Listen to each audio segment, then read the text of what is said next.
네, 지난 연말에 전해드렸던 게 이제 눈물의 크리스마스 제천이 있었는데 네. 한 달여 만에 뭐 거의 불과 한 달이죠. 밀양에서 또 이제 세종병원 화재 참사가 벌어졌습니다. 예. 오늘 아침에 희생자가 한 분 추가가 됐어요. 네. 39분이 돌아가셨습니다. 모두 다 이제 60대 이상 90대까지의 고령 환자들이 많으세요. 여기가 뇌질환 그리고 중풍 이 전문 병원이었기 때문에 예. 그랬는데 본관에 이제 100여 명 그리고 이제 별관인데 요양병원이 따로 있어서 94명. 같이 이렇게 딱 붙어 있었잖아요. 네네. 근데 이제 뭐 계단으로 이렇게 분리되어 있는 건물이죠. 근데 지금 여러 가지 화재의 발화 원인이 뭐냐, 그 다음에 대처가 제대로 됐느냐, 여기에 주말부터 오늘까지 감식 결과와 새로운 사실들이 계속 나오고 있는데요. 초동 대처 문제로 또 보여집니다. 응급실에 탕비실에서 발화했고요. 경찰 발표로는 이게 천정 쪽이었기 때문에 전기 누전, 단락 혹은 합성 가능성이 크다. 워낙 건조한 상태지 않습니까? 예. 강추위에. 그런데 문제는 천정 마감재가 가연성 물질이 좀 많았던 것 같아요. 그래서 보면은 처음에 연기가 굉장히 빠르게 퍼져요. 그래서 4개의 통로를 통해서 연기가 급속히 1층에 퍼져나갔는데 가연성 많네요. 예, 그 가연성 물질이 그러니까. 이제 네. 탔을 가능성이 크고 외벽까지 번졌으면 더 큰 피해가 있을 뻔했는데 외벽까지 그나마. 가기 전에는 진압이 됐어요. 3시간이 좀 안 돼서 꺼졌으니까. 그래서 7시 32분에 최초 신고가 이루어졌고 35분에 소방관들이 도착을 합니다. 그런데 문제는 알고 보니 CCTV 결과 7시 25분경에 이미 불이 났고 그래갖고. 연기가 퍼지기 시작했어요. 그래서 이 병원 안에 소화기가 사용 흔적이 나왔어요. 그러니까 자체 진압을 하려고 했는데 실패한 것 같다. 그리고 이제 이 소방서에 신고가 된 것 같다. 신고하면서 자체 네. 그걸 했어야 되는데. 그러니까 이게 어떻게든 좀 외부에 안 알려지게 네. 하려고 노력을 했으나 불길을 못 잡았다는 그렇죠. 거죠. 그러니까 화재는 많이 시간, 골든 타임을 또 놓쳤다 이런 거고요. 문제는 더 큰 문제가 법제도적인 허술함이에요. 그렇죠. 맞습니다. 스프링클러가 없었다. 네. 이게 네. 말이 되냐 그랬는데 이 이사장이 인터뷰를 하면서 다음 주부터 설치할 예정이었다. 이게 국민적 공분을 더 일으켰어요. 그런데 왜 그런가 보니까 이 1,500 그 제곱미터부터 설치인데 행정적으로 신고는 1,500이 조금 안 되게 신고를 합니다. 왜냐면 그거 설치하려면 비용 많이 드니까 네. 그거 안 하려고 편법을 쓰는 거죠. 근데 따지고 보니까 불법 증축을 해서 면적은 넓어요. 넓어졌어요. 그거보다. 네. 그 불법 증축이 있었던 거고. 커트라인에 바로 네. 못 미쳐요. 1,400 몇십 제곱미터. 아주 그러니까 몇 아주 제곱미터 이게 뺐어요. 네. 뭐 이제 50평 미만 그러면 49.1 네. 그렇죠, 면세점 그렇죠. 이런 거랑 비슷한 맞아요. 거잖아요. 근데 그거 현장 점검 나가면요 다 잡아내거든요. 네, 네. 2011년에 적발이 돼서 이제 그 벌금도 물고 했는데 벌금 물고 그냥 시정도 배짱을 튀기고 받았고. 계속 똑같이 그렇게 해왔다고 버텼던 하더라고요. 거죠. 네. 어쨌든 이런 면에 있어서는 법제도적인 문제가 크다.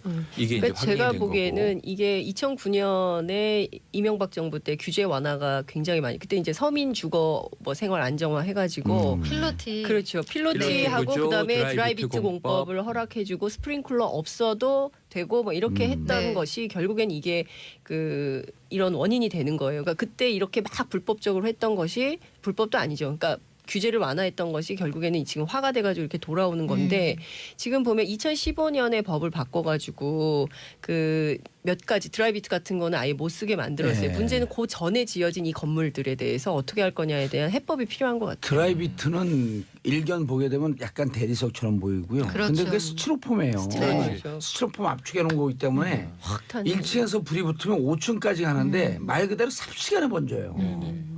그리고 스티로폼이니까 얼마나 이게 독성 연기를 그렇죠. 뿜어내겠어요. 그렇죠. 그때 이제 제천 그 복합 스포츠센터 네. 참사 때 우리가 확인했던 건데 그때 드라이비트 쓴 거 아니에요? 이번 세종병원도 같은 이제 이 건자재로 맞습니다. 시공된 건물인데 다행히 외벽은 타지 않았다.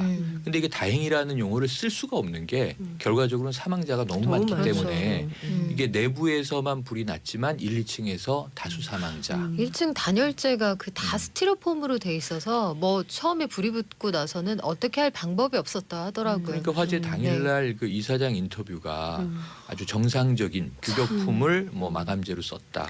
이 그러니까. 건축자재는 문제가 없다. 이런 네, 얘기부터 설사 하고 그렇다고 있는데 하더라도 도의상 해서는 안 될 말이죠. 그러니까 이게 법적인 네. 문제가 없다라는 얘기인데 그럼 그 음. 법은 왜 이렇게 해놨느냐라는 그렇죠. 문제까지 국민적인 공부는 타고 맞습니다. 올라가는 그러니까 거예요. 저는 요 얘기를 예. 해야 되는데요. 2월에 이제 임시국회 또 열리잖아요. 그러니까 예. 막 이렇게 막 얘기하고 그리고 정치 공방하고 정치 있는데. 공방만 하고 정쟁의 도구로는 삼지만 정작 입법할 때는 또 막 그런 업자들 뭐 이해관계자들이 막 네. 되면은 법률이 하나만 한 법률이 또 되는 거예요. 그렇기 때문에 제가 보기에는 많은 사람들이 이용하는 공공시설에 해당되는 것은 규모와 상관없이 전부 이것을 의무화해야 된다. 그렇죠. 설치 의무화를 해서 다시는 이런 일이 벌어지지 않게 해야 되는데 예, 아니 이런데 이제 증축 그다음에 칸막이 이런 거 보면요. 경량 칸막이로 하거든요. 네. 경량 칸막이는 건면은 그 아주 얇은 철판처럼 돼 있어요. 근데 그 안에 그거만 뜯으면 그 안이 스티로폼이에요. 아니 스티로폼일 뿐만 아니라 지금 발화가 된 탕비실 혹은 처음에 뭐 간호사 탈의실에서 있다. 이 응급실 주변의 건물들이 다 이게 가설로 네. 이 급박하게 마감을 해서 합판이에요. 그러니까 합판과 경량 맞아요. 칸막이 그 두 개만 쓰거든요. 예, 예. 지붕까지도 경량 칸막이면 돈이 싸게 들고 그러니까요. 이 조립식이 씌워지거든요. 네. 그러니까 늘 돈, 이윤, 싸게 그러니까 뭐 그런 이렇게- 거를 그런 걸 잡을 수 있는 거는 네, 바꿔야 정확한 돼요. 법적 규제, 네. 법적 그 설비, 원칙 이런 게 있어야 되거든. 그러니까 이게 들여다 보니까 이게 우리가 참 안타까운 일인데 사고가 이렇게 참사가 대참사가 되고 들여다 보니까 거동이 불편한 네. 고령 환자를 밀집해서 수용을 하는 병원이었고 예. 수익을 내야 되니까 예. 그래놓고 응급실에는 또 가연성 소재가 너무 많아요. 매트리스에 맞아요. 알코올을 붙인다고 생각을 해보십시오. 그렇죠. 다 불에 타는 거잖아요. 거기다 이제 유독가스 나오고 네. 그러니까 이런 상황인데 스프링클러만 있었어도 피해를 줄일 수 있었다. 그렇죠. 초기에 좀 잡을 수 있었다. 네. 이런 문제고 아니면 신고를 제대로 빨리 좀 하든가 그러니까 이런 문제에서 항상 내부적인 수습을 하다가 골든타임 놓치고 일이 커진 다음에 소방관들은 현장에서 고생을 했는데 네. 결국은 제가 보기에는 복합적인 문제로 사고는 커졌고 근데 문제는 여기에 또 방문을 한 정치인들은 아, 샷 저는 공방을 진짜- 하는데 정말 그러지 않았으면 밀양 시민들이 좋겠어요. 강력하게 항의했습니다. 네. 그랬더니 이제 이런 문제에 대해서 민주당원이 여기 있네. 민주당 그러고 애들이라고 민주당 해요. 애들이라고 애들이 했어요. 여기도 있- 민주당 근데 애들이 그래서 여기도 일단 있네. 팩트가 합니다. 틀렸어요. 애들이 네. 아니고 어른들이에요. 어른들이던데요. 아니 그리고 네. 그 빨간 이 머플라고 간 그분은 늘 그러려니 하는데 또 민주당 의원들도 거기 갖고 사진 찍어갖고 페이스북에 올리고 그랬어요. 뭐 그러니까요. 여야 불문 저는- 정치인들의 밀양 슬픈 화재 사건 말씀 나누고 네, 있었던 중인데 아까 끊어진 정치인들 거 세 분의 이름 정치인들은 좀 언급하고 싶지가 않고요. 예. 세 분의 이름을 우리가 꼭 불러드려야 됩니다. 이분들 의인인데요. 의료진 세 분이 사망했습니다. 먼저 김점자 책임 간호사인데 네. 이분 연세가 거의 50이 되셨어요. 아, 그런데 이분은 간호조무사로 30년을 의료 현장에서 일한 분인데 네. 이 대학에 갈 형편이 안 돼서 전문대를 나와서 간호조무사가 됐지만 결국은 너무너무 나이팅게일을 지향했던 분인 것 같아요. 예. 간호사 자격증을 따냈고 세종병원이 간호사로서의 첫 직장이었던 겁니다. 그런데 여기서 끝까지 환자들을 돕다가 1층에서 결국 연기 질식으로 사망을 하셨고요. 함께 또 숨진 분이 김나희 간호조무사, 네. 30대 간호조무사가 계시고 의사도 한 분 사망했는데 민현식 의사입니다. 근데 이분이 세종병원 소속이 아니에요. 그러니까요. 세종병원에 있다가 행복한병원이라는 곳을 이직을 해서 정형외과 과장을 맡았는데 정형외과 의사가 시골 마을에는 부족하니까 예. 전 직장에 가서 원포인트 당직을 가끔씩 섰다는 겁니다. 이날도 이 소속이 아니지만 당직을 쓰고 마지막까지 소화기를 손에서 놓지 못했다. 아휴. 그래서 이 세 분은 우리가 앞으로 꼭 기억해야 할 분들입니다. 그 30대 간호조무사는 김나희. 이제 그 아이가 없어가지고 이제 건강을 좀 찾아서 아이를 오래 가지려고 했었대요. 네, 네. 그것도 안 되고 그래서 37세. 예, 마지막에 네. 남편한테 통화를 했다는 얘기가 참 애절하더라고요. 김점자 이 간호사는 그 어머니의 육성 증언이 환자와 결혼을 했고 우리 딸은 예. 그리고 이 어르신들을 사랑하려고 굉장히 부단히 노력했다. 그러니까 노인병원에서 그렇게 일을 했고 끝까지 빠져나올 수 있었지만 현장을 떠나지 못했던 거겠죠. 아휴. 전 정치인들이 좀 예. 이런 사실을 직시하고 무엇이 중요한 것인지를 좀 네. 배워야 한다고 생각합니다. 정치를 잘못하면 이렇게 국민들이 직접적인 피해를 보는 거예요. 그렇습니다. 그러니까 정치를 자꾸만 머리로 하려고 하지 말고 심장으로 하려고 노력을 해야 되는데 자꾸 머리들로 수를 계산하니까 이런 희생자들이 나오는 거예요. 이게 그 삼풍백화점도 불법 중개축이 원인이 됐었거든요. 맞아요. 근데 그때 관련자들 제대로 처벌받지 않았어요. 맞아요. 굉장히 손방망이 처벌이었고 네. 지금 정치인들이 가서 되게 뭘 잘해주길 바라지도 않고 불난 집에 부채질만 하지 않았으면 싶은 게 지금 이 밀양이라는 도시 굉장히 작은 곳이라서 사망자들 전체가 다 지금 장례를 치르지도 못하고 있대요. 영안실이 예. 부족해서. 아, 이런 상황인데 거기에 가서 그런 막말들을 하는 건 그 인륜에 반하는 일이죠. 그러니까 한 달이 걸르면 다 아는 사람이고 다 친척이고 이런 거 맞아요. 워낙 작은 도시니까 예. 그래서 그 도시 전체가 그러니까 뭐 이를테면은 뭐 노래방 뭐 이런 데 있잖아요. 이런 데는 아예 문도 닫고 영업도 못 하고 예. 도시 그런 전체가 분위기더라고요. 상주인 거나 예, 다름이 맞아요. 없죠. 그렇죠. 예. 제천이나 뭐 그렇습니다. 다 마찬가지로. 제천이 29분 희생됐었잖아요. 그때. 맞아요. 예. 그런데 그 이렇게 그 TV 나오는데 그 이렇게 안내 표지판에 전도연 거리 그런 표지판이 나오는데 아우 더 짠하더라고. 네, 얼마 짠하죠. 전에 그 수년 전에 네. 밀양이라고 하는 영화가 나왔었잖아요. 그렇죠. 정말 조용하고 깨끗하고 그러니까 그런 지금 지난 제천 때는 이 크리스마스인데 또 이제 뭐 전 국민은 가족과 함께 보내는 날인데 그 정말 눈물의 연결식들을 보면서 정말 좀 이렇게 침울한 연말을 보냈는데 이번에 또 이제 설 명절이 이제 두 주 예. 앞으로 다가왔잖아요. 아휴. 아니 그런데 그 홍준표 대표가 거기서도 뭐 그런 막말을 했지만 설 전에 또 화재 난다 이렇게 그런 얘기죠. 저는요 그건 참- 정말 그 무슨 마음으로 정치를 하는지 아니 화재 점검을 묻고 하라고 싶어요. 자기가 했다는 거예요. 근데 네. 안에서 이 문제가 생겨. 아니 그런 논법은 어디에 있으며 그다음에 이 화재 점검 안에서 설 전에 또 화재가 난다는 거예요. 그러니까 지금 이 두 가지 문제가 있어요. 처음에 내가 경남지사 시절엔 화재가 없었다. 근데 화재가 있으니까 네. 인명 피해가 없었다. 인명 피해도 많이 있었어요. 네, 전국 세 번째로 그러니까 화재가 이 많았죠. 지금 이 지사 직무대행이잖아요. 네. 이 처벌해야 한다. 이 본인이 사실은 사퇴하면서 그렇죠.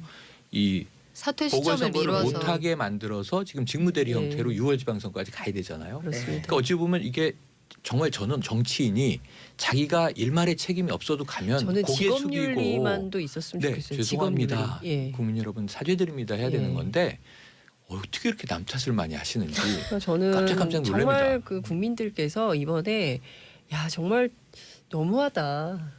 저 정도일 줄이야 이러셨을 것 같아요. 어떻게 그렇게 악담할 수는 없는 거죠. 아니 근데 이제 그리고 그런 사과 앞에 그 어떻게 여야가 있습니까? 당 떠나갖고 그 자유한국당 지지하는 분들은 진짜 뭐라고 얘기해도 지지율이 안 빠지는데 지지하는 분들은 내 정당 이렇게 돼야 되거든요. 지지뿐만 아니라 네. 내가 지지하는 정당에 채찍이 돼야 돼요 동시에. 비판을 해야죠. 비판을 하고 견제를 해줘야 견제하고 되거든요. 감시도 하고. 예. 그래야 성장하는 거죠. 그러니까 그런 10몇 프로의 지지가 항상 있으니까 그런 오만한 얘기를 해도 심장에 전혀 거리낌을 받지 않는 거예요. 참 답답합니다. 아휴, 자 다음 이슈 일본에서 가상화폐 해킹 사건이 자 그런데 청와대 대변인 발표 김우겸 났군요. 전 한겨레 신문 선임 기자 내정되었다. 네. 네. 김우겸 최순실 게이트 파헤친 기자인데요. 맞아요. 그렇죠. 예. 처음 우리나라 언론에서 처음으로 신문 일면에 최순실이라는 이름을 올린 기자죠. 예. 그리고 2달 동안 계속 썼고요. 사실상 그렇죠. 이 게이트를 시작한 출발점에 있었던 분인데 청와대 김우겸 가셨네요. 기자는 이제 고대 82학번 법대인가요? 법대인지 모르겠는데 고대 모르겠어요. 82학번이고 학생운동을 하고 감옥을 갔다 와서 네. 저와 함께 이제 전민련 예. 전국 민족 민주운동에 제가 이제 같이 하셨어요? 차장일 때 편집실 네, 예. 저 다른 사회국인가 어디 있었어요. 네. 근데 막 급해갖고 기사를 쓰라 그랬더니 네. 너무 글을 잘 쓰는 거야. 네, 글 그래서 잘 쓰죠. 김우겸 씨, 기자하세요. 그 얘기를 듣고 실제요. 그래서 진짜 그래서 스토리예요. 기자가 됐네. 근데 글을 너무 잘 썼어. 예, 제가 그 얘기는 들었어요. 그 저희 업계에 내려오는 얘기인데 예. 그 김의겸 선배가 그 감옥에 있을 때 김태촌하고 같이 바둑을 뒀다. 아니 기사를 너무 잘 써갖고 네. 그때 감옥 갔다 와봐야 뭐 89년도니까 네. 23, 24 요때였었거든요. 예, 예, 예. 그래갖고 그때 제 말에 영감을 얻어서 언론고시를 합격하고 한겨레 갔대는. 봉도사 때문에 기자 됐다. 그렇죠. 아니, 라고 제가- 주장하는 거죠. 제가 또 말지에서 한글 했었잖아요. 맞아요. 한글. 예, 말지 기자. 그래서 제가 한글을 주로 잘 썼죠. 한글.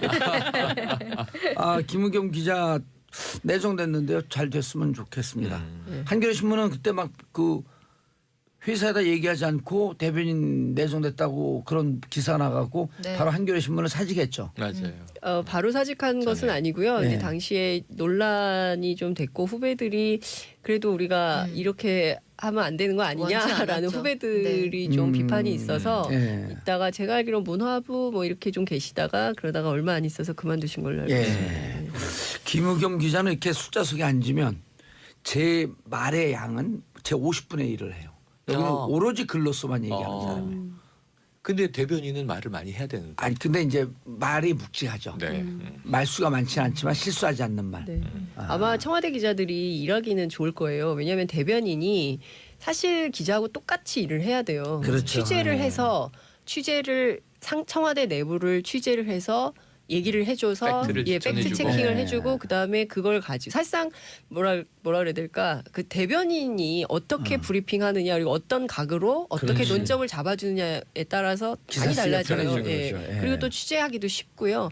뭐 제가 보기에는 뭐 괜찮을 것 같아요. 일단 프레스 프렌들리 언론과 언론 친화적인. 그렇죠, 그렇죠. 네. 뭐 그래야지 잘 청와대 출입 기자도 맞습니다. 했을걸요 아마. 예. 네, 했죠. 선임 기자니까. 네. 알겠습니다. 김우겸 기자님 축하드리고요. 한 잔 사라. 청와대에 들어갔는데 안 됩니다. 김연아는 법도 있고. 그럼 제가 살까요? 그럼요. 그것도 안 그것도 되는데. 안 네, 돼요. 그것도 안 아니 되죠. 29,000원짜리 한 잔 쏠게. 분식집에서 만나시면 분식집 되겠네요. 좋죠. 길맥이나 라면에 소주 하나. 길맥. 그렇죠, 좋아요. 그렇죠. 그 편의점 옛날에 가맥. 80년대 가맥. 그렇게 많이. 예, 라면에 소주 하나. 가맥. 그러면서 만두 5개 넣어주세요. 만두 하나에 10,000원이면 큰일입니다. 자 가상화폐. 네, 일본 최대 정확하게는 인터내셔널 표준어는 암호화폐죠. 암호화폐. 그렇죠, 예, 그렇죠. 암호화폐. 암호화폐. 크립토커런시. 네, 일본의 대표적인 가상화폐 거래소 중 하나인 코인체크가 이제 해킹을 통해서 580억엔 상당의 NEM이라고 흔히 부르는데요. 뉴 이코노미 무브먼트 코인을 빼앗겼다 이렇게 발표를 했어요. 이게 27일 자정 상황입니다. 관리자들이 기자회견을 열었는데 그래서 일단 이 거래소 자체가 지금 영업을 완전히 중단한 상태인데 사실 여러 가지 문제가 복합돼 있습니다만 일단 보안이 허술했다. 그리고 이런 일이 벌어진 걸 이 회사 자체가 한 8시간이 지난 뒤에 인식을 했어요. 그리고 또한 그로부터 반나절이 지난 다음에 이 내용을 발표를 했거든요. 그러니까 게임이 완전히 종료된 다음에 피해자들에게 이 사실을 알렸다는 게 하나 문제고 코인체크 자체도 가상화폐 거래소 등록을 못 마친 회사예요. 그러니까 유사 사업자 신분이거든요. 그런데 유명 연예인들을 막 내세워서 마케팅을 활발하게 했단 말이죠.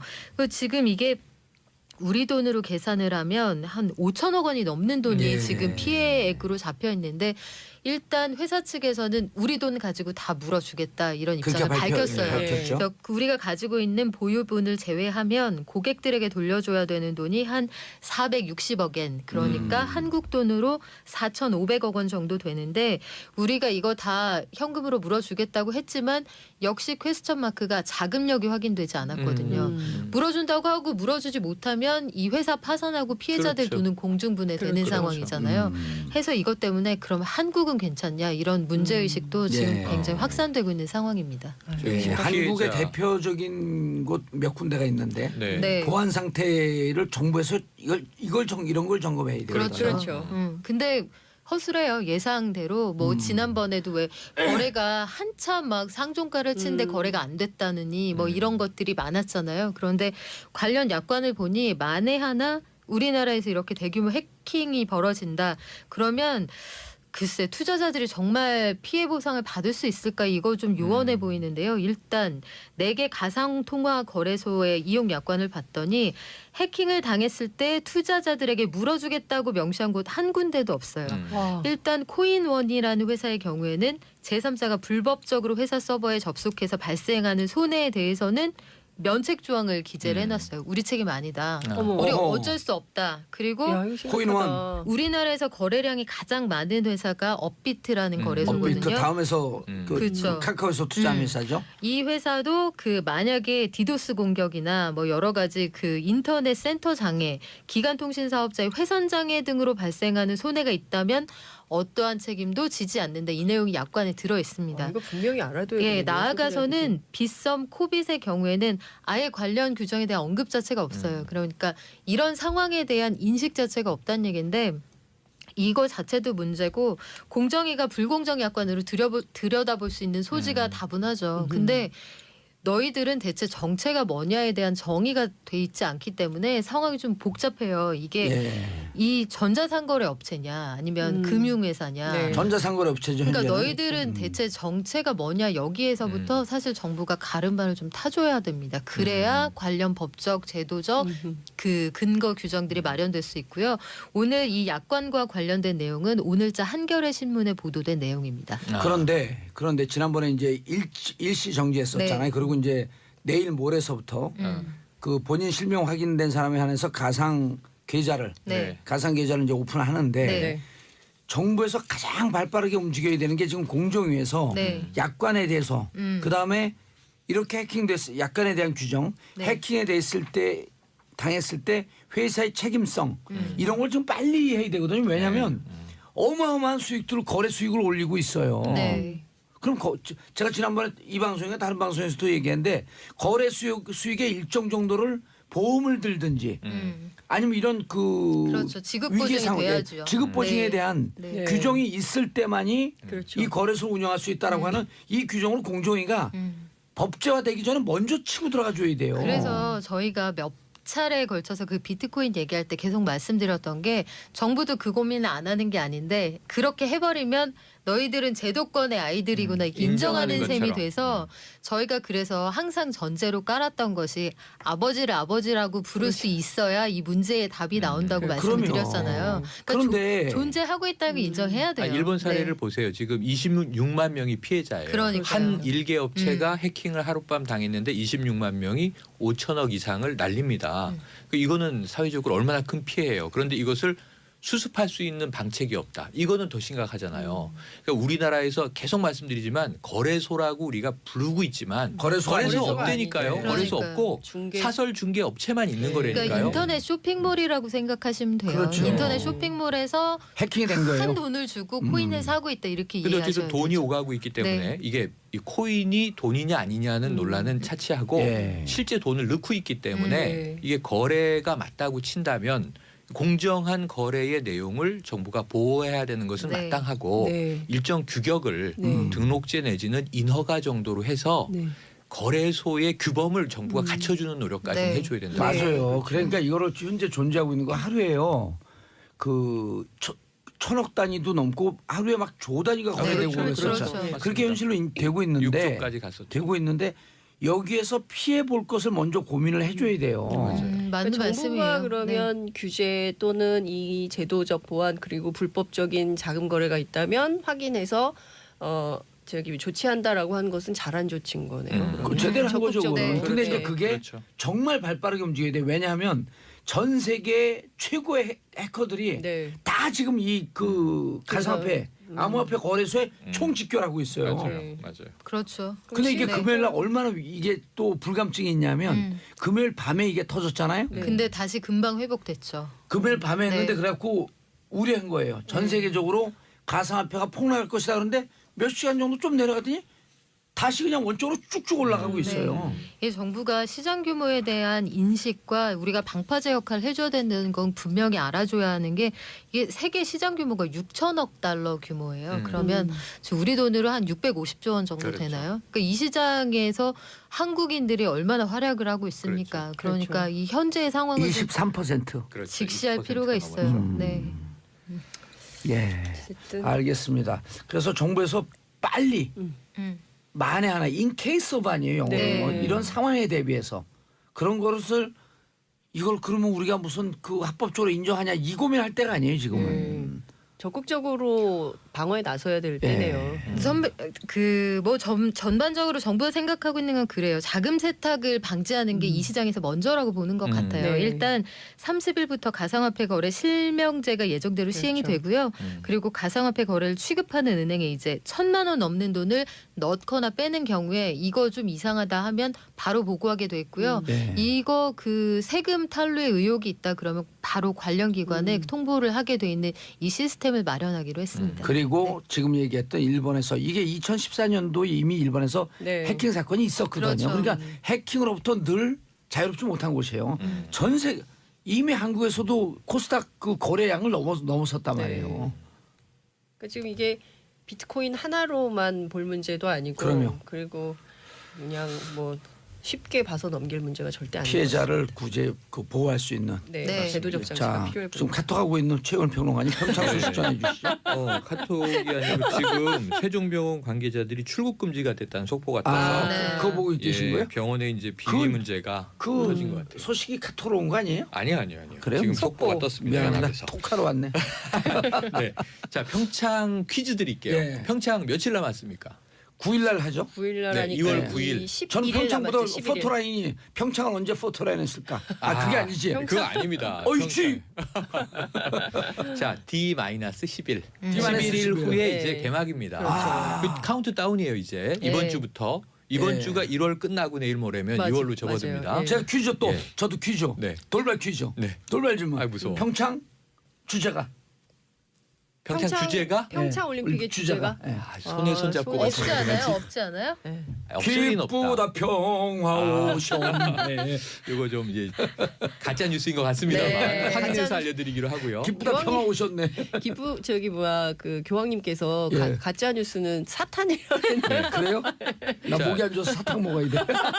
미국 선수단 242명, 음. 역대 최다 선수단이 오호. 옵니다. 그럼 몇 개국이 참여할까요? 92개국이요. 예.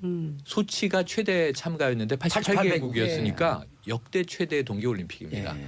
그러면 이제 가장 우리나라 지금 야당이 굉장히 비판하고 있잖아요. 근데 92개국 아니에요. 네. 93개국 됐어요. 하나 더 늘었나요? DPRK. DPRK. 북한이 참여. 예. 북한도 국가로 예우한다. 이게 우리 통일부 방침입니다. 그렇죠. 나왔고요. 그리고 오늘까지가 참가 신청 마감이에요. 늘어날 가능성도 있어요. 29일 어허. 해외 시간으로는 내일까지 29일이기 때문에 예. 몇 개국이 더 들어오면 뭐 95개국도 될 수 있습니다. 브루나이가 들어올까? 좋겠네요 그러면. 조세 뭐, 조세 우리 뭐 쿨러닝 이런 거 보면 자메이카 뭐 이런 데서 네. 와야 되는 거죠. 적도 국가에서. 네. 그런데 이게 참 저는 뿌듯한 게 역대 최다 국가 참여이기도 하지만 이 많은 그 야당에서 막 걱정하고 우려하고 흔들게 하고 했던 거에 비하면 정상급들이 굉장히 많이 와요. 네, 맞습니다. 많이 와요. 아베 총리 옵니다. 네. 이 입장을 바꿨어요. 한일 네. 정상회담 네. 하고요. 네. 이 째째하게 올림픽 기간 굴다니고. 동안 네. 그리고 오는 게 또 낫다고 뭐 판단한 지금 거죠. 캐나다 트리도 총리, 예. 프랑스의 마크롱 대통령, 어허. 독일의 지금 이제 이 대통령은 오기로 했고 예. 총리가 메르켈 메르켈 총리가 올까 말까 네. 지켜보고 있고 시진핑 중국 국가주석은 폐막식에 폐막식에 참가할 참석. 것인가 말 것인가. 예. 참가하죠 100%. 푸틴 우리 내기합시다. 대통령도 러시아가 국가로는 못 만 원? 오잖아요. 예. 하지만 폐막식 때 러시아기를 걸어줄 수도 있다 해서 네. 러시아 푸틴 지금 대통령 내부가- 폐막식에 참석할 것인가 말 네. 것인가. 근데 그리고 러시아 이미 지금 반정부 시위가 30여 개국 정상급 참가할 분들은 예. 거의 명단이 나왔는데 스웨덴 국왕 네. 또 이제 동계 스포츠는 주로 북유럽이 강국이잖아요. 노르웨이 뭐 이런 쪽에서 쭉 오고 그리고 지금 그 외에도 몇 명이 더 참가할 가능성. 미국은 누가 올까요? 누가 와요? 미국은 정말 그때 궁금해요. 펜스 부터 네, 마이크 부통령. 펜스 부통령이 대통령이 이 대표단을 대표 이끌고. 단장으로 참여할 아니 예정입니다. 가족. 근데 이방카가 가족. 와야 이방카. 되는데요. 그거 좀 흥행 포인트로 네. 이제 그러니까요. 점쳐보고 있는데 트럼프 미국 대통령이 그런 얘기했었죠. 내가 가면 좋겠는데 혹시 못 가면 가족이라도 보내겠어. 어. 이런 얘기를 그렇죠. 한 바가 있거든요. 이방카와 네. 윤석열이 미모 대결하나요? 비정상회담.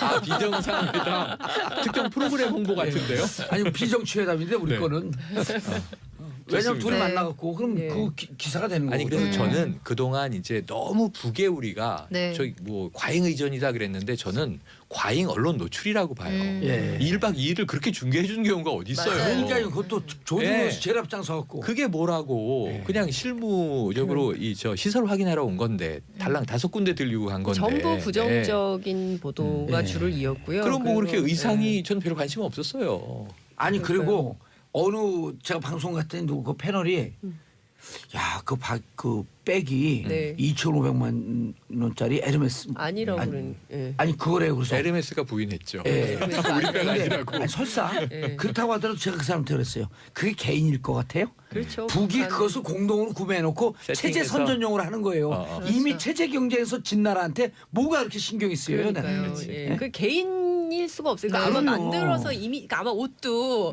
다 이렇게 네. 입고 가라고 해서 그리고 한국 수준이 있으니까 거기에 쫄리지 세팅해서. 않게 그렇죠. 예, 맞춰서 나가라. 이렇게 쫄리는 게 했을- 뭐예요? 네. 쫄면이?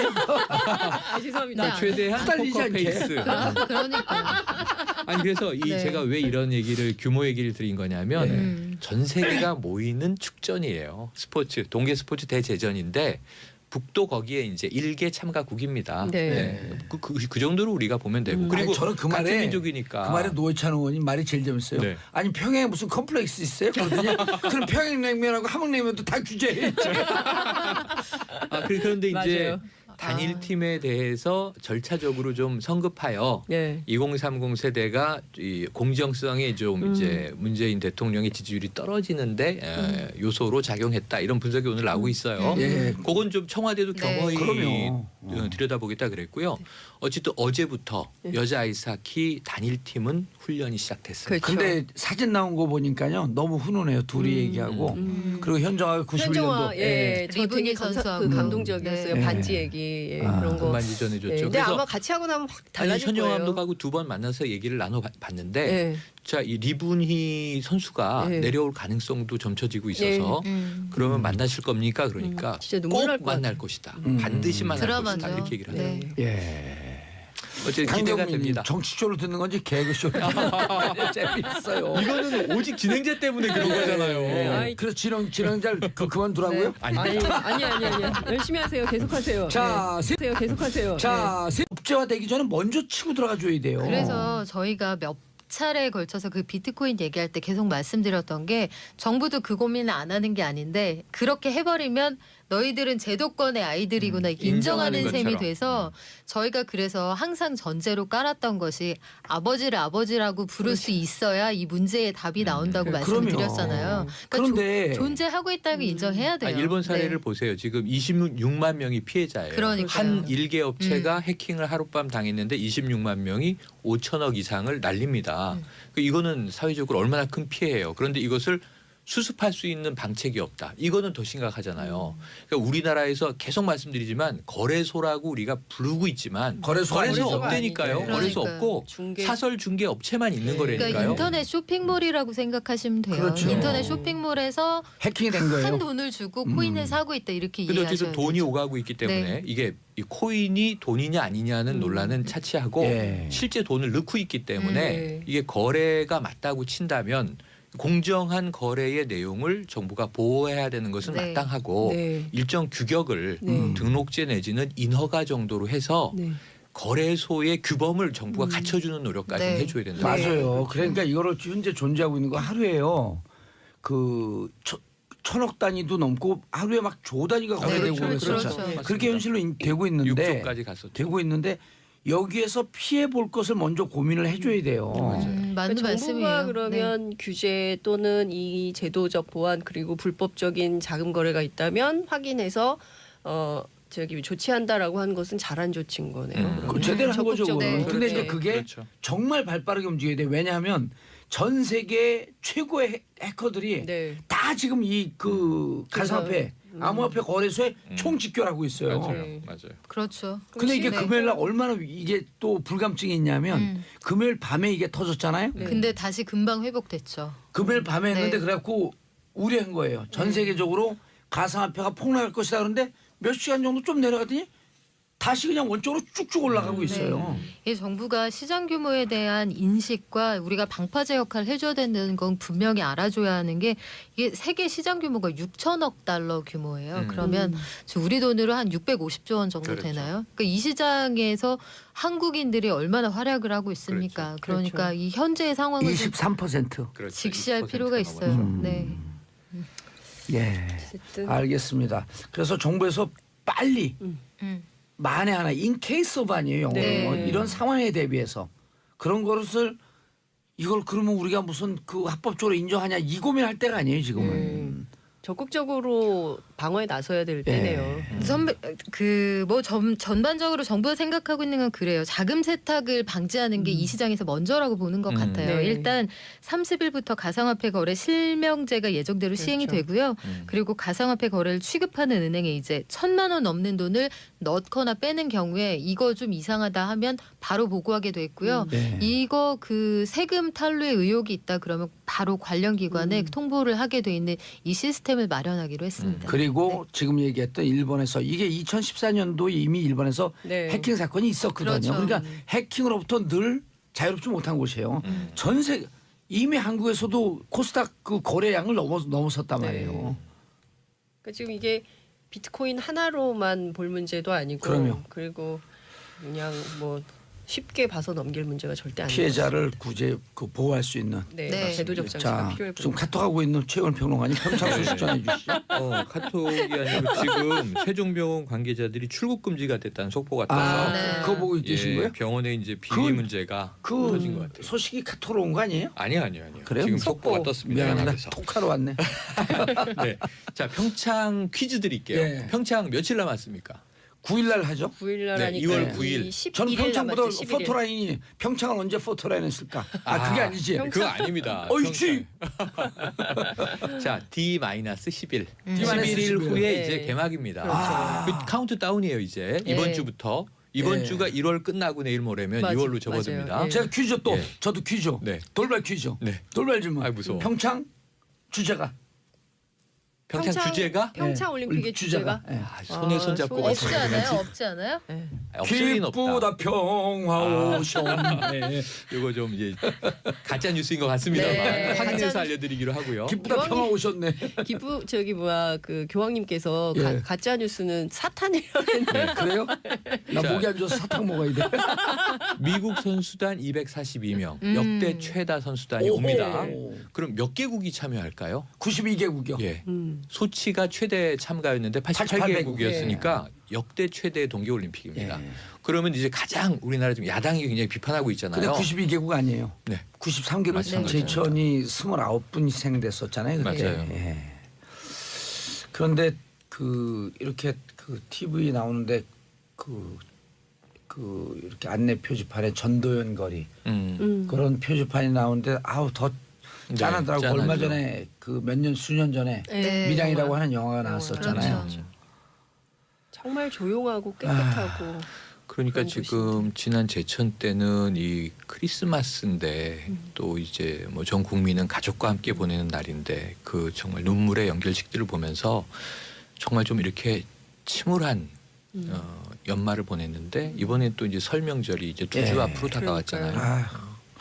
아니 그런데 그 홍준표 대표가 거기서도 뭐 그런 막말을 했지만 설 전에 또 화재 난다 이렇게 그런 얘기죠. 저는요 그건 참- 정말 그 무슨 마음으로 정치를 하는지 아니 화재 점검을 묻고 하라고 싶어요. 자기가 했다는 거예요. 근데 네. 안에서 이 문제가 생겨.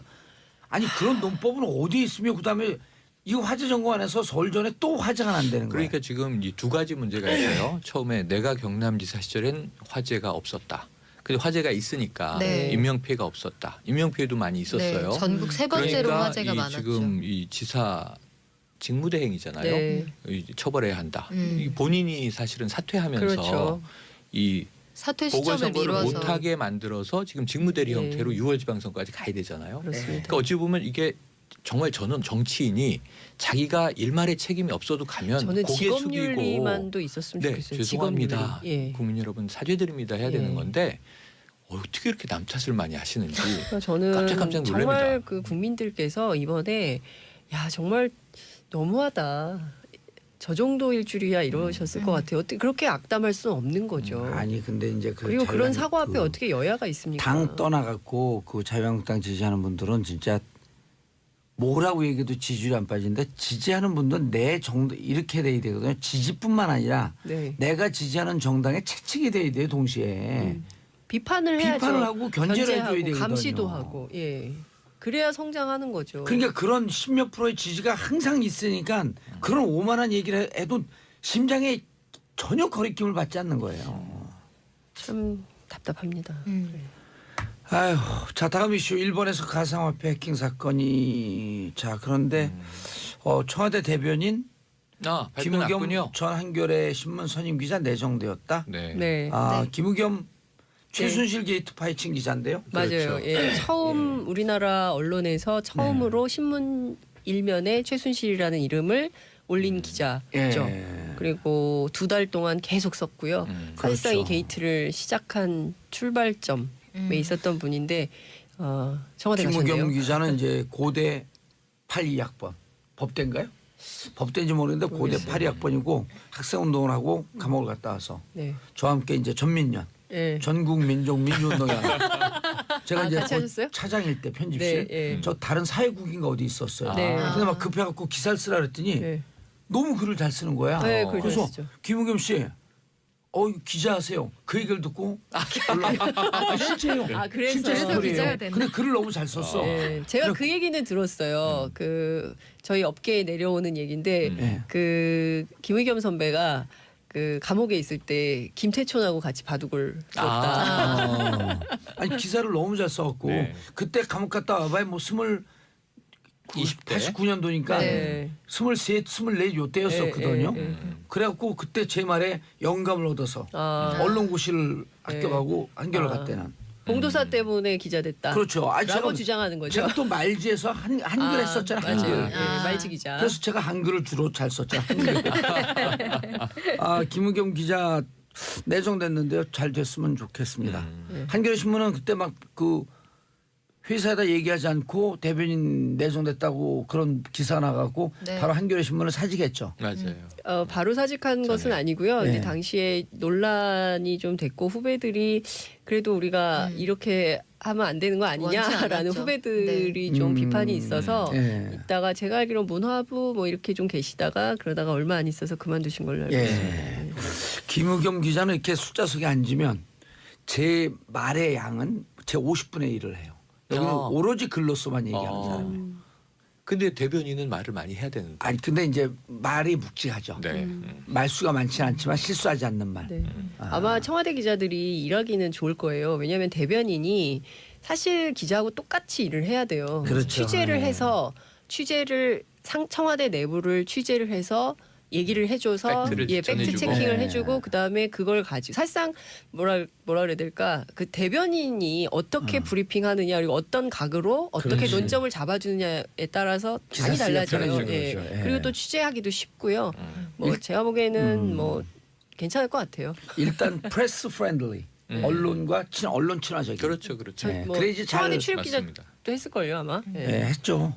선임 기자니까. 네. 알겠습니다. 김은겸 기자님 축하드리고요. 한 잔 사라. 청와대에 들어갔는데 안 됩니다. 김연아가 법도 있고. 그럼 제가 살까요? 그럼요. 그것도 안 그것도 되는데. 안 네, 되죠. 그것도 안 아니 되죠. 29,000원짜리 한 잔 쏠게. 분식집에서 만나시면 분식집 되겠네요. 좋죠. 길맥이나 라면에 소주 하나. 길맥. 그렇죠, 좋아요. 편의점 옛날에 가맥. 80년대 가맥. 그렇게 많이. 예, 라면에 소주 하나. 가맥. 그러면서 만두 5개 넣어주세요. 만두 하나에 10,000원이면 큰일입니다. 자 가상화폐. 네, 일본 최대 정확하게는 인터내셔널 표준어는 암호화폐죠. 암호화폐. 그렇죠, 네, 그렇죠. 암호화폐. 암호화폐. 크립토커런시. 네, 일본의 대표적인 가상화폐 거래소 중 하나인 코인체크가 이제 해킹을 통해서 580억엔 상당의 NEM이라고 흔히 부르는데요.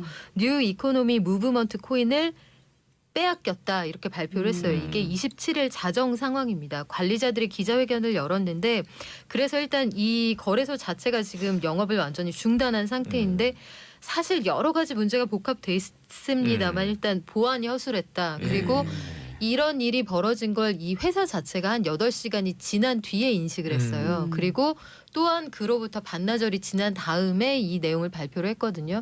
그러니까 게임이 완전히 종료된 다음에 피해자들에게 이 사실을 알렸다는 게 하나 문제고 코인체크 자체도 가상화폐 거래소 등록을 못 마친 회사예요. 그러니까 유사 사업자 신분이거든요.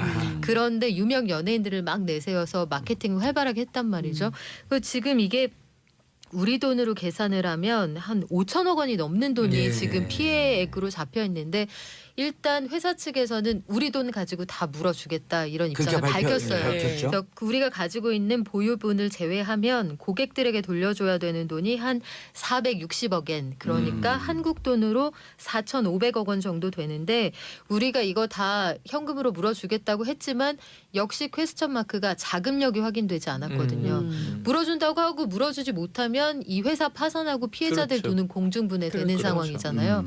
해서 이것 때문에 그럼 한국은 괜찮냐 이런 문제의식도 지금 예. 굉장히 확산되고 있는 상황입니다. 예, 한국의 피해자. 대표적인 곳 몇 군데가 있는데 네. 네. 보안 상태를 정부에서 이런 걸 점검해야 돼요. 그렇죠. 그렇죠. 근데 허술해요. 예상대로 뭐 지난번에도 왜 거래가 한참 막 상종가를 치는데 거래가 안 됐다느니 뭐 이런 것들이 많았잖아요. 그런데 관련 약관을 보니 만에 하나 우리나라에서 이렇게 대규모 해킹이 벌어진다.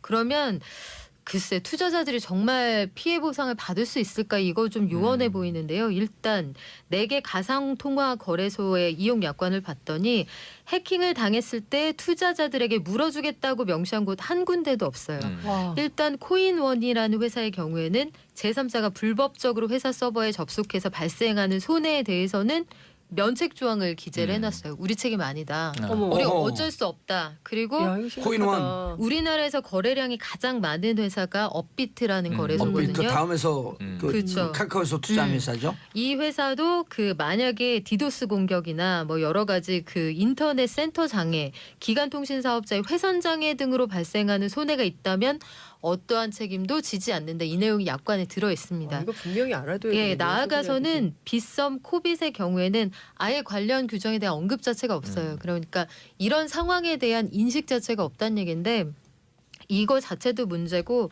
공정위가 불공정 약관으로 들여다볼 수 있는 소지가 다분하죠. 근데 너희들은 대체 정체가 뭐냐에 대한 정의가 돼 있지 않기 때문에 상황이 좀 복잡해요. 이게 예. 이 전자상거래 업체냐 아니면 금융회사냐. 네. 전자상거래 업체죠. 그러니까 현재는. 너희들은 대체 정체가 뭐냐 여기에서부터 사실 정부가 가름반을 좀 타줘야 됩니다. 그래야 관련 법적, 제도적 그 근거 규정들이 마련될 수 있고요.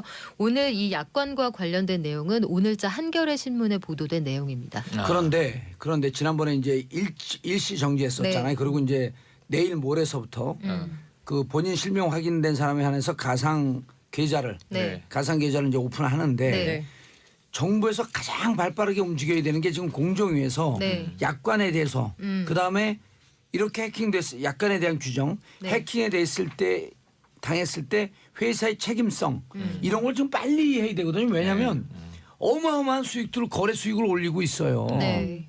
그럼 제가 지난번에 이 방송이나 다른 방송에서도 얘기했는데 거래 수익의 일정 정도를 보험을 들든지 아니면 이런 그 그렇죠. 지급 위기 보증이 상황에 돼야죠. 지급 보증에 네. 대한 네. 규정이 있을 때만이 그렇죠. 이 거래소를 운영할 수 있다라고 하는 이 규정으로 공정위가 네, 지난 연말에 전해드렸던 게 이제 눈물의 크리스마스 제천이 있었는데 네. 한 달여 만에 뭐 거의 불과 한 달이죠.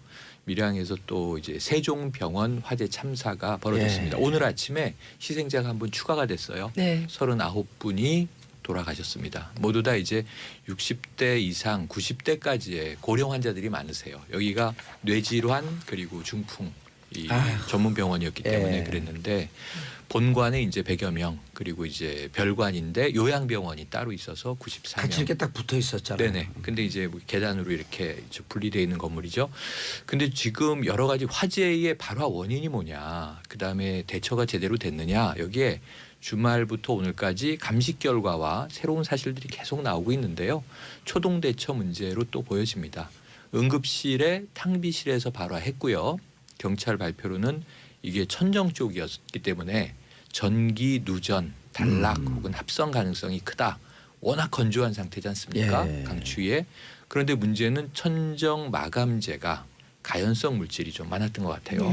그래서 보면은 처음에 연기가 굉장히 빠르게 퍼져요. 그 4개의 통로를 통해서 연기가 급속히 1층에 퍼져 나갔는데 가연성 많네요. 예, 그 가연성 물질이 그러니까. 이제 네. 탔을 가능성이 크고 외벽까지 번졌으면 더 큰 피해가 있을 뻔했는데 외벽까지 그나마. 가기 전에는 진압이 됐어요. 3시간이 좀 안 돼서 꺼졌으니까. 그래서 7시 32분에 최초 신고가 이루어졌고 35분에 소방관들이 도착을 합니다.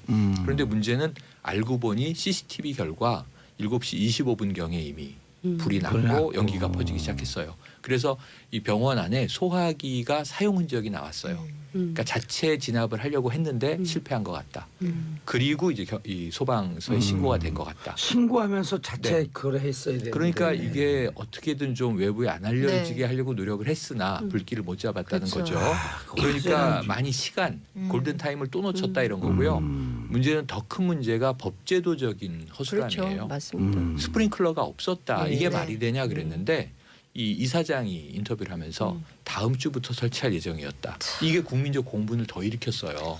그런데 왜 그런가 보니까 이 1,500 그 제곱미터부터 설치인데 행정적으로 신고는 1,500이 조금 안 되게 신고를 합니다. 왜냐면 그거 설치하려면 비용 많이 드니까 네. 그거 안 하려고 편법을 쓰는 거죠. 근데 따지고 보니까 불법 증축을 해서 면적은 넓어요. 넓어졌어요. 그거보다. 네. 그리고 불법 증축이 있었던 거고. 커트라인에 바로 네. 못 미쳐요. 1,400 몇십 제곱미터. 아주 그러니까 몇 아주 제곱미터 이게 뺐어요. 네. 뭐 이제 그러니까 50평 미만 그러면 49점 네. 에서 그렇죠, 면세점 그렇죠. 이런 네, 거랑 비슷한 맞아요. 거잖아요. 근데 그 현장 점검 나가면요 다 잡아내거든요. 네, 네. 2011년에 적발이 돼서 이제 그 벌금도 물고 했는데 벌금 물고 그냥 시정도 배짱을 튀기고 받았고. 계속 똑같이 그렇게 해왔다고 버텼던 하더라고요. 거죠. 네. 어쨌든 이런 면에 있어서는 법제도적인 문제가 크다.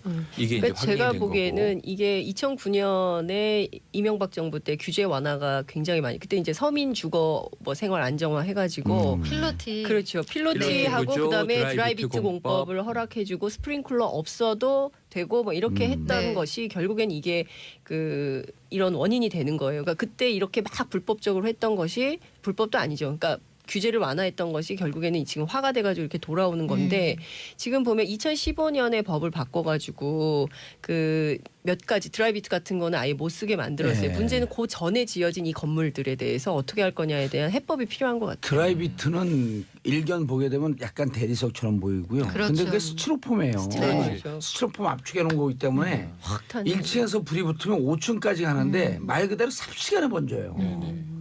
그리고 스티로폼이니까 얼마나 이게 독성 연기를 그렇죠. 뿜어내겠어요. 그렇죠. 그때 이제 제천 그 복합 스포츠센터 네. 참사 때 우리가 확인했던 건데 그때 드라이비트 쓴 거 아니에요? 이번 세종병원도 같은 이제 이 건자재로 맞습니다. 시공된 건물인데 다행히 외벽은 타지 않았다.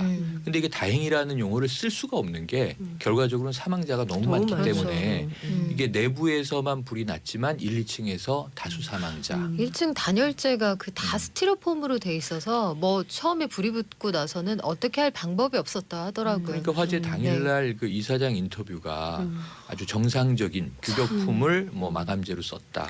이 그러니까 건축자재는 문제가 없다. 이런 네, 얘기부터 설사 하고 그렇다고 있는데 하더라도 도의상 해서는 안 될 말이죠. 그러니까 이게 법적인 문제가 없다라는 얘기인데 그럼 그 법은 왜 이렇게 해놨느냐라는 그렇죠. 문제까지 국민적인 공부는 타고 맞습니다. 올라가는 그러니까 거죠. 저는 요 얘기를 예. 해야 되는데요. 2월에 이제 임시국회 또 열리잖아요. 그러니까 예. 막 이렇게 막 얘기하고 그리고 정치 공방하고 정치 있는데. 공방만 하고 정쟁의 도구로는 삼지만 정작 입법할 때는 또 막 그런 업자들 뭐 이해관계자들이 막 네. 되면은 법률이 하나만 한 법률이 또 되는 거예요. 그렇기 때문에 제가 보기에는 많은 사람들이 이용하는 공공시설에 해당되는 것은 규모와 상관없이 전부 이것을 의무화해야 된다. 그렇죠. 설치 의무화를 해서 다시는 이런 일이 벌어지지 않게 해야 되는데 예, 아니 이런데 이제 증축 그다음에 칸막이 이런 거 보면요 경량 칸막이로 하거든요. 네. 경량 칸막이는 건면은 그 아주 얇은 철판처럼 돼 있어요. 근데 그 안에 그거만 뜯으면 그 안이 스티로폼이에요. 아니 스티로폼일 뿐만 아니라 지금 발화가 된 탕비실 혹은 처음에 뭐 간호사 탈의실에서 있다. 이 응급실 주변의 건물들이 다 이게 가설로 네. 이 급박하게 마감을 해서 합판이에요. 그러니까 합판과 경량 맞아요. 칸막이 그 두 개만 쓰거든요. 예, 예. 지붕까지도 경량 칸막이면 돈이 싸게 들고 그러니까요. 이 조립식이 씌워지거든요. 네. 그러니까 늘 돈, 이윤, 싸게. 그러니까 뭐 그런 이렇게- 걸 그런 걸 잡을 수 있는 거는 네, 바꿔야 정확한 돼요. 법적 규제, 네. 법적 그 설비, 원칙 이런 게 있어야 되거든. 그러니까 이게 들여다 보니까 이게 우리가 참 안타까운 일인데 사고가 이렇게 참사가 대참사가 되고 들여다 보니까 거동이 불편한 네. 고령 환자를 밀집해서 수용을 하는 병원이었고 예. 수익을 내야 되니까 예. 그래놓고 응급실에는 또 가연성 소재가 너무 많아요. 매트리스에 맞아요. 알코올을 붙인다고 생각을 해보십시오. 그렇죠. 다 불에 타는 거잖아요. 거기다 이제 유독가스 나오고 네. 그러니까 이런 상황인데 스프링클러만 있었어도 피해를 줄일 수 있었다. 그렇죠. 초기에 좀 잡을 수 있었다. 네. 이런 문제고 아니면 신고를 제대로 빨리 좀 하든가 그러니까 이런 문제에서 항상 내부적인 수습을 하다가 골든타임 놓치고 일이 커진 다음에 소방관들은 현장에서 고생을 했는데 네. 결국은 제가 보기엔 복합적인 문제로 사고는 커졌고 근데 문제는 여기에 또 방문을 한 정치인들은 아, 샷 저는 공방을 진짜- 하는데 정말 네. 그러지 않았으면 밀양 시민들이 좋겠어요. 강력하게 항의했습니다. 네. 그랬더니 이제 이런 문제에 대해서 민주당원이 여기 있네. 민주당 그러고 애들이라고 민주당 해요. 애들이라고 애들이 했어요. 여기도 민주당 근데 애들이 그래서 여기도 일단 있네. 팩트가 합니다. 틀렸어요. 애들이 네. 아니고 어른들이에요. 어른들이던데요. 아니 그리고 네. 그 빨간 이 머플라고 한 그분은 늘 그러려니 하는데 또 민주당 의원들도 거기 갖고 사진 찍었고 페이스북에 올리고 그랬어요. 뭐 그러니까요. 여야 불문 저는- 정치인들의 밀양 슬픈 화재 사건 말씀 나누고 네, 있었던 중인데 아까 끊어진 정치인들 거 세 분의 이름 정치인들은 좀 언급하고 싶지가 않고요. 예. 세 분의 이름을 우리가 꼭 불러드려야 됩니다. 이분들 의인인데요. 의료진 세 분이 사망했습니다. 먼저 김점자 책임 간호사인데 네. 이분 연세가 거의 50이 되셨어요. 아, 그런데 이분은 간호조무사로 30년을 의료 현장에서 일한 분인데 네. 이 대학에 갈 형편이 안 돼서 전문대를 나와서 간호조무사가 됐지만 결국은 너무너무 나이팅게일을 지향했던 분인 것 같아요. 예. 간호사 자격증을 따냈고 세종병원이 간호사로서의 첫 직장이었던 겁니다. 그런데 여기서 끝까지 환자들을 돕다가 1층에서 결국 연기 질식으로 사망을 하셨고요. 함께 또 숨진 분이 김나희 간호조무사, 네. 30대 간호조무사가 계시고 의사도 한 분 사망했는데 민현식 의사입니다. 근데 이분이 세종병원 소속이 아니에요. 그러니까요. 세종병원에 있다가 행복한병원이라는 곳을 이직을 해서 정형외과 과장을 맡았는데 정형외과 의사가 시골 마을에는 부족하니까 예. 전 직장에 가서 원포인트 당직을 가끔씩 섰다는 겁니다. 이날도 이 소속이 아니지만 당직을 쓰고 마지막까지 소화기를 손에서 놓지 못했다. 아휴. 그래서 이 세 분은 우리가 앞으로 꼭 기억해야 할 분들입니다. 그 30대 간호조무사는 김나희. 이제 그 아이가 없어가지고 이제 건강을 좀 찾아서 아이를 오래 가지려고 했었대요. 네, 근데 네. 그것도 안 되고 그래서 37세. 예, 마지막에 네. 남편한테 통화를 했다는 얘기가 참 애절하더라고요. 김점자 이 간호사는 그 어머니의 육성 증언이 네. 환자와 결혼을 했고 우리 딸은 예. 그리고 이 어르신들을 사랑하려고 굉장히 부단히 노력했다. 그러니까 노인병원에서 그렇게 일을 했고 끝까지 빠져나올 수 있었지만 현장을 떠나지 못했던 거겠죠. 아휴. 전 정치인들이 좀 예. 이런 사실을 직시하고 무엇이 중요한 것인지를 좀 네. 배워야 한다고 생각합니다. 정치를 잘못하면 이렇게 국민들이 직접적인 피해를 보는 거예요. 그렇습니다. 그러니까 정치를 자꾸만 머리로 하려고 하지 말고 심장으로 하려고 노력을 해야 되는데 자꾸 머리들로 수를 계산하니까 이런 희생자들이 나오는 거예요. 이게 그 삼풍백화점도 불법 중개축이 원인이 됐었거든요. 맞아요. 근데 그때 관련자들 제대로 처벌받지 않았어요. 맞아요. 굉장히 솜방망이 처벌이었고 네. 지금 정치인들이 가서 되게 뭘 잘해주길 바라지도 않고 불난 집에 부채질만 하지 않았으면 싶은 게 지금 이 밀양이라는 도시 굉장히 작은 곳이라서 사망자들 전체가 다 지금 장례를 치르지도 못하고 있대요. 영안실이 예. 부족해서. 아. 이런 상황인데 거기에 가서 그런 막말들을 하는 건 그 인륜에 반하는 일이죠. 그러니까 한 달이 걸리면 다 아는 사람이고 다 친척이고 이런 거 맞아요. 워낙 작은 도시니까 예. 그래서 그 도시 전체가 그러니까 뭐 이를테면은 뭐 노래방 뭐 이런 데 있잖아요. 이런 데는 아예 문도 닫고 영업도 못 하고 예. 도시 그런 전체가 분위기더라고요. 상주인 거나 예, 다름이 맞아요. 없죠. 그렇죠. 예. 제천이나 뭐 어, 그렇습니다. 다